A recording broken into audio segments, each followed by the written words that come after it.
Sirene spiegate come un urlo di dolore a rompere un silenzio irreale. Trieste si stringe attorno alle famiglie e ai colleghi dei due agenti uccisi.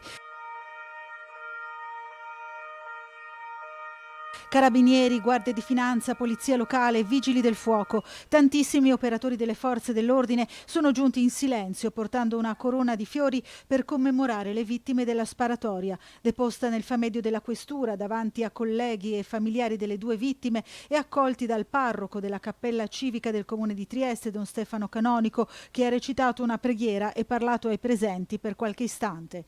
Centinaia i triestini presenti alla toccante cerimonia spontanea, al termine della quale il questore Giuseppe Petronzi si è commosso intrattenendosi con i parenti per qualche minuto. Vogliamo giustizia, ha gridato una familiare delle vittime.